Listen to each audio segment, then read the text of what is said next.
It's another beautiful week. Good morning from Enterprise TV and welcome to Enterprise Morning.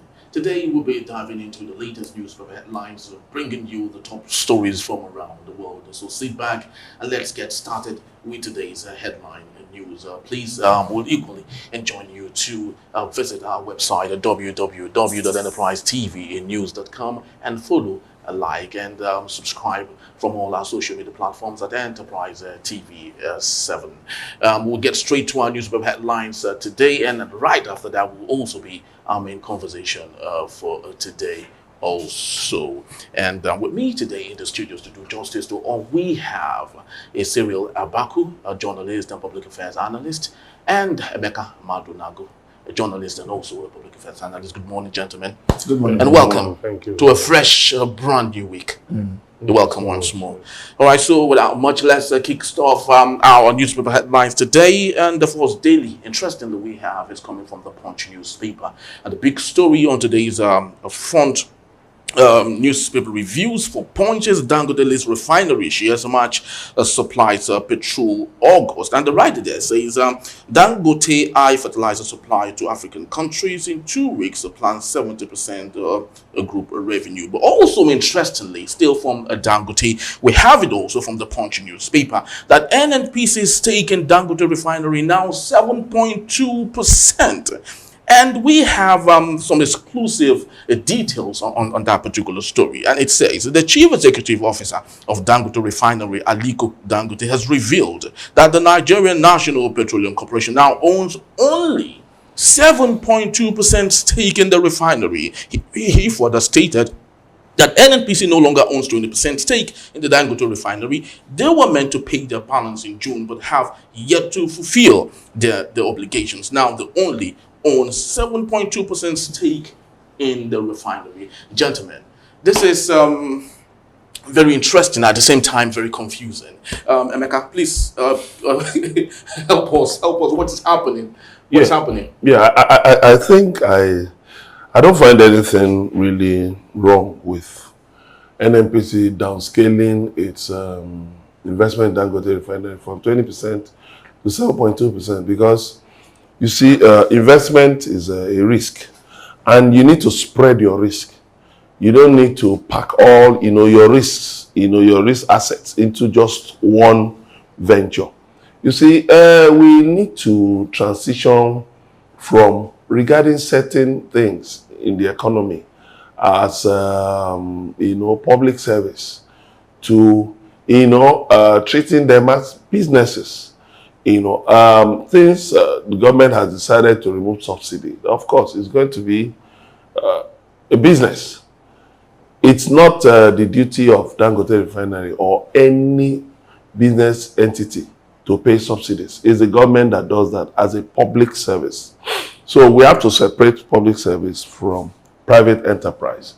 So if Nnpc has used 7.2% is still a lot. It's still a lot. For a refinery that's expected to be producing 650,000 barrels per day, 7.2% is quite a lot if it is well used. You understand? Nnpc also, don't forget, Nnpc is also an investor in the upstream sector where you have the refineries. Nnpc has 4 refinery licenses: Kaduna, Warri, and then 2 refineries in Port Harcourt. So you can't expect Nnpc to pack all its money into Dangote when its own refineries are still comatose. That would be a wrong business decision. And it's also expected that I expect that Nnpc will downscale its investment in those 4 refineries. You understand? Sell out of its 100%, downscale its investment to about 30%, and then get investors to put down 70%, so that those refineries can be properly run. Then the opacity in the way the refineries are being run and all of that will be cleared. Dangote is established. Dangote refinery is in an export-free, export processing zone. So in other words, the things coming out of that zone are meant primarily for export. So if they are coming into Nigeria, it's regarded that they are being exported, from that zone to Nigeria. Same thing as to other African countries. So What it means then is that we are going to have to be paying market-determined prices. And market-determined prices determined by the cost of crude in international market. So NNPC needs to streamline its business approaches in the interest of the Nigerian economy and Nigerian people. All right, Esrila, please help us break this down, because it still looks very confusing to the layman, if you would ask me. Help us break this down. The layman, a common average Nigerian, before now was told that the Nigerian government has investment in Dangote. They've invested a certain part of their resources to Dangote. Now, Dangote is saying that the Nigerian government now only owns 7.2%. Does that mean Dangote has paid back a leftover of what the Nigerian government has invested into it, or what exactly? Because it's looking all very confusing. But if you may, help us break this down. Let me try as much as I can to indeed break it down as you are requesting. So the federal government only first said it was going to acquire, then later indeed claimed to have acquired. But from what Dangote said on Sunday, that's yesterday, it is clear that they were only trying to acquire, but didn't continue to acquire. So federal government hadn't paid up the premium that would have enabled it to own 20%. Oh. Yes, it's like saying they paid for 1%, paid for 2%, paid for 3%, and they had only paid up to 7.2% and no more. Now, oil politics is very dirty politics. And if you want to reduce this thing to intention to purchase and furniture to purchase, that's not what's happening here. This is naked politics. That anybody who is a bystander should just remain a bystander. Don't bother coming into the fray. Because people who know what is going to tell that they are trying to force Dangote out of the business. Who exactly? Who? The IOCs that we know. But with the federal government now, Dangote is saying it's the federal government is only 7.2%. Does that mean that the federal government is equally complicit? Let me. Okay. You already got it before I arrived. The IOCs themselves wouldn't have been so powerful in fighting Dangote if local vested interests didn't give them the power. As a matter of fact, did you see that last week Nnpc wrote to the presidency to say investigate the allegation Dangote is making against IOCs? That sounds like the Nnpc and co sort of taking up Dangote's cause in the manner of speaking, right? And before then, the manager had invited energy editors to the facility on a Sunday, I think, for a one-day conference also, where he revealed that indeed the IOCs were trying to box him out of business. Now, yesterday again, another Sunday, I think it was a media party or so. What have they now said again? They now said the federal government didn't pay up all that money. And let me read this to you. Just hold on. Yeah. Just so you know that this is very dirty politics. Earlier this year, I won't say the name of the medium. This medium reported that the 2022 audited financial statement of the Nnpcl contained information which showed that Nnpcl had acquired, not was acquiring, had acquired a 20% stake in Dangote Refinery for $2.76 billion through a $1.036 billion funding from Lekki Refinery Funding Limited, of which $1 billion was paid to Dangote Refinery and $36 million for transaction costs. If this is to suggest that from NNPC's own pocket, the money had already moved, Dangote said when they were supposed to meet up the obligation last year. What obligation? Okay, the federal government. To pay up okay. for their own stake. They didn't meet it. He now pushed the deadline for them again to June. This part, if let's even say that everything happened last year was on Buhari. What has happened in the last 1 year? The last 1 year is enough time for Tinubu to have looked through the books, for Melekari to have advised him, because he's also a minister of oil. It was enough time for government to have decided whether to go or not to go. So clearly, Mr. President himself has decided, auspiciously or inauspiciously, to turn the federal government's back on Dangote. That's what has happened here. Because what the refinery represents is more than just what do you call it? Refining. Let me explain. Nigeria is facing the crisis of energy security or energy insecurity. As I'm coming to the office, I saw fuel queues. Yeah. It's not necessary. The Nnpc that the president, the superintendent, have not. You and I were on this set now with Henry. I cited this our conversation last year at VOP this past Saturday. I told Citizen Jones, I said, Emeka and I were on a TV station discussing it, and we told you here. I sat here, he sat here, and we told you it was like this. We told you here that the finance will not come to work until April. And what? Wait, April, we said next year. Because when really, yes. Then they said they said April. Then later they said June. They say April. So we predicted that even after Easter it won't work. Then we now said it may even take to the end of this year. Yeah, yes. I remember I was saying that. Yes. Do you know that what excuse did the engineers at Port Harcourt give last year that the van was 90% completed and that they wanted to go on Christmas break? And I said, this is a lie. Engineers are going on Christmas break, Emeka. Engineers. Petrol people that will give us fuel for our cars. Do cars go on Christmas break? Do commercial people go on Christmas break? It's all a lie. So clearly, this was, and what they said was that, look, this sort of massive refinery that can process 650,000 barrels per day is the largest in the world, right? The federal government felt single train. So the federal government felt like, look, we shouldn't stand aside for this kind of big thing going on. We have the partnership. 20% is a lot of stake, right? It could even lead to saying, let us try to compare. Let's try to compare best practices. Can we even use expertise to revive our own refineries? It's a partnership, right? And anything can come out of it. They didn't do that. If this partnership had gone well, the Nnpc could even have said, Dangote, you've done with your own. Let us trade stake for stake. Take some 50% shares in Port Harcourt Refinery. Yes! Take also Kaduna. Take the people and look, and what have they done now? They scaled up, which means the president gave an order. Don't continue buying. That's the implication. Well, I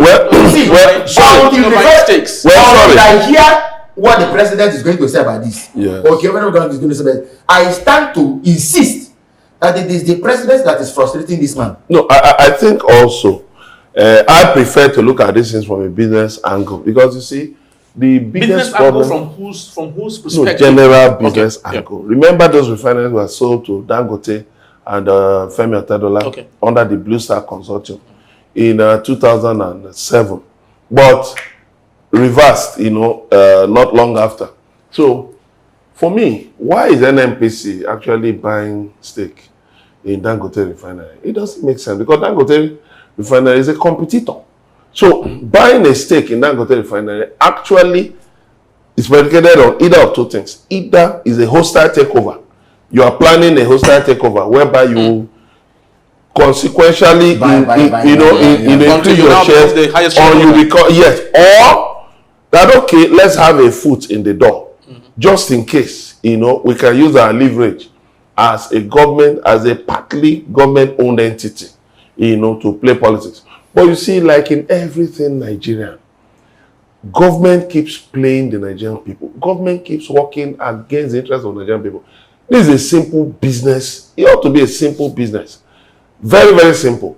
Nnpc, go and sort out your own refinery. We have said it that again and again, that Nnpc should become a wholly commercial entity. Privatized. There should be no government involvement in it.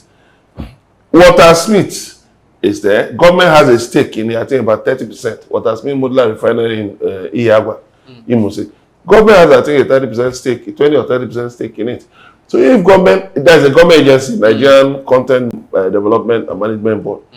If it's government's policy, okay, we are going to invest in some of this. It's a good idea. It's good for the economy, But I think, because even the NUPRC, Nigerian Upstream Regulatory Commission, last week said it met with Dangote and other local refinery owners, and they agreed, on levels of supply of crude to them. Let me tell you something. You see, we are in a very serious situation. We have over 20, we have 20 refinery licenses. But I tell you clearly that Nigeria cannot provide the crude oil that these refineries need. They can't. Well, so we're just interested in, we like throwing cash at things. Okay, we need more refineries. People bought licenses. Now, some of these refineries cannot take off because NUPRC has not guaranteed them, up until now, NUPRC has not guaranteed them, appreciable levels of supply of crude. All right, Emeka, let's just hold our thoughts on that. Of course, because it's a developing story. It's a developing story. This thing is very... Just my last word on this. Yes, please. I am also personally concerned about a monopoly. The signs are there, but Phil has been talking about it. He is very much into the oil and gas thing. I'm talking about the fact that Dangote could even become the monopoly of this energy thing. No, it's what he's trying to do. It's fine. But what the federal government is doing is to thwart that, isn't it? Maybe. Possibly. But at whose expense? See my own intervention here. Very simple. 20%, like I said, 20% stake is quite enormous. You could even take some more. It's also good that they're involved in Watersmith, right? So that way they can have a say in how. But if you want to control monopoly, is there you control it? Is to give people more licenses. Because the oil Dangote is trying to do is on an exclusive list. What even give them right to give him license to go and do refinery? Is he the federal government? So what they should have done is to open up the market the more. They're nothing strategic about this thing that they're doing. You will soon sell that to the Chinese. You will see it. Well, who does that then help? Well, let's just continue to wait on developing stories on this. In the United States of America itself, it has almost over 50 refineries, and they're all functional and doing awesomely well. So I don't see reasons why we shouldn't equally do the same, even if not 100%, but at least 20%, so Nigerians can heave a sigh of relief when it comes to petroleum products in their cars and other stuff. So let's move on to Daily Independent today. Hashi, environmental slows telcos investment impact service quality. Court orders ministry to disclose details of pact between the federal government and X, that's the former Twitter. And on the top strip of the same newspaper, Kano's release will separate the genuine agitators from criminals, Labour Party lawmakers tell Tinubu. Why Lagos may reinstate monthly environmental sanitation by Sanwo-Olu. Well, we have very interesting stories here. I don't know, which do you think we could go on? Why Lagos may reinstate monthly environmental sanitation by Sanwo-Olu. The last we knew of this particular story, a man, I don't know who the person is, I stand to be corrected, sued the Lagos state government. Yes, for, that it was illegal. Yes, exactly. And the Lagos state government wants to reinstate that. And how do you think we can work on this? Would it be that the Lagos state government is going against the declaration of the court in this particular matter? They kite, and that's what I call it. They kite about reinstating months has been flying for some weeks now, if not longer. They've been at it. What I would even think is that successful governments or not, at the time they caught, it's almost 10 years or more. So why didn't we move from event to culture? Why didn't we move from doing it weekly or monthly, whatever it was, to now making it to say a culture of constant cleaning? The way malaria is even endemic in this part of the world. Malaria is not caused by the mosquitoes. It is primarily first an untidy environment. Why don't we have an ongoing cultural shift? From who exactly now? Is it from the people, from the government doing what they need to? Government has to drive it. Okay. People they used to call it, is it Wole also? Wole, sanitary inspectors. Do you see them? No, they are still around, but it's just that their services is still skeletal. They're as good as gone extinct. They're nowhere. They're no longer there. So there's going to entrench a culture. You won't see any, what's it called, skits or things on social media talking 5 minutes, sorry, not 5 minutes, 1 minute, 6 seconds skit talking about the benefit of not blocking drainages, for environmental cleaning. So we're not there is no definite strategic philosophical direction we are joining in to make Nigeria great again, keep environment clean, send your children to school, do regular checkups and things like that. There's no capsule encapsulating like 2 or 3 things that each person must do as a Nigerian as part of what you can contribute to national greatness. It's not there. So people are just throwing caution to the wind and doing anything. Do you know that in Lagos today, the things I fear the most? Somebody told me about hepatitis C, B or C one time, and said I must go and do the what's it called?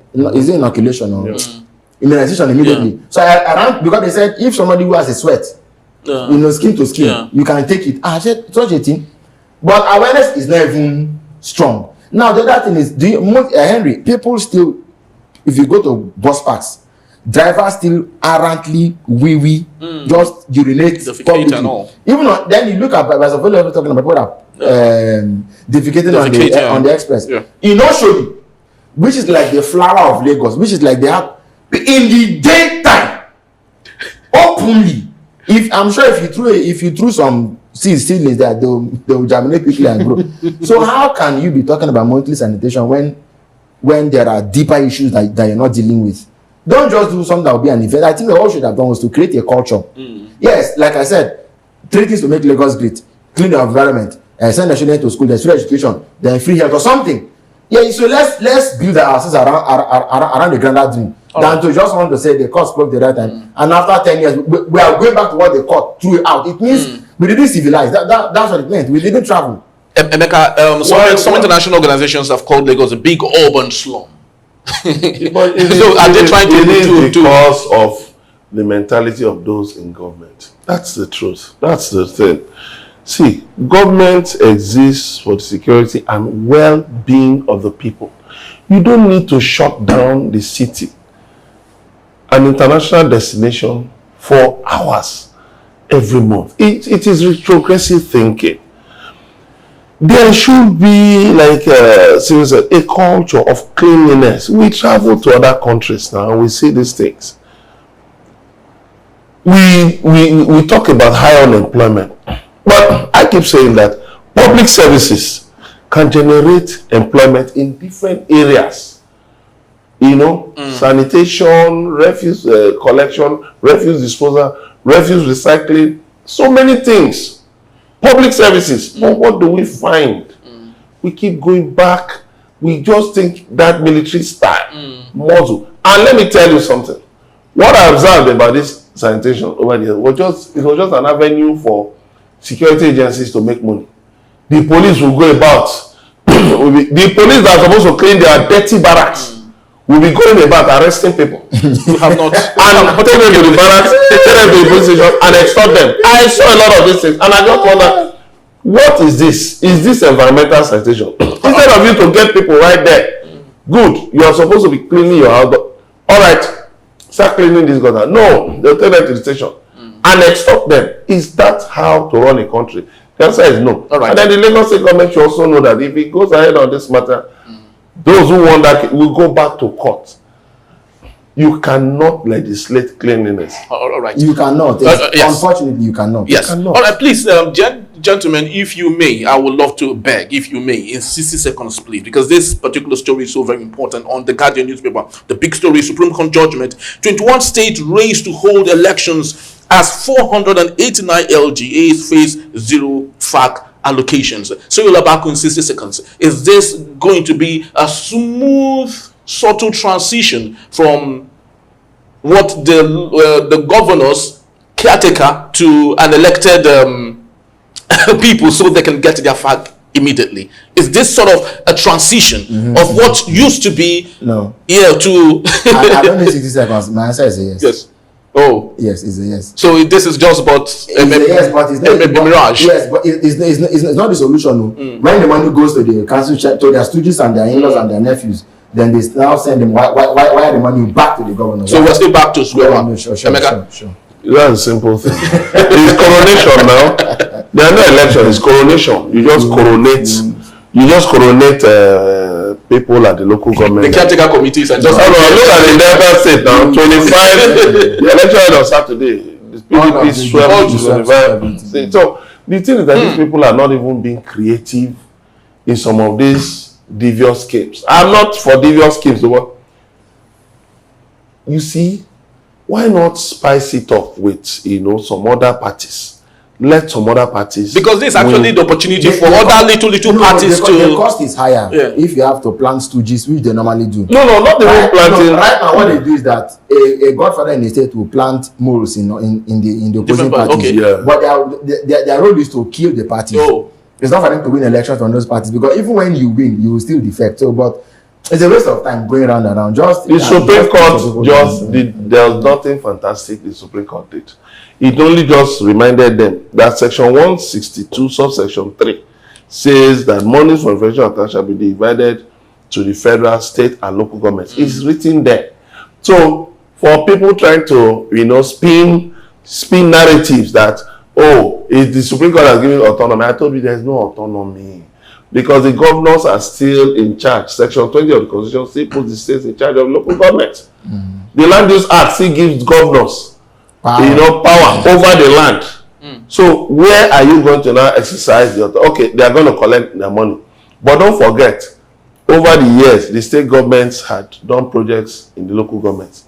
So if the state government want to bankrupt local government, they will just simply withdraw the, and you see that the local governments must pay back them, and they will bankrupt local governments. And not only that, on section 126 of the Nigerian Constitution 1999 as amended, the state governor has the right to appoint the Attorney General of the state. So if he has influence over the Attorney General of the state, who audits what the local government, the so-called... You mean the Auditor General? Yes. Or local government? Yes. Of course. Okay, so they cahoot, of course. It's the state government that audits. So they know everybody's So they know, yeah. All right. Well, this is just about the time we have. I wish we had more time to do more on this, but this is just about the time we would wrap on this particular program. I'd love to say thank you to Cyril Abaku for being part of our show. Emeka Madunagu, thank you as always. And when we return, high-powered investigations on the way following attempt on the former President Donald Trump. That in a bit when we come back. Please don't go anywhere.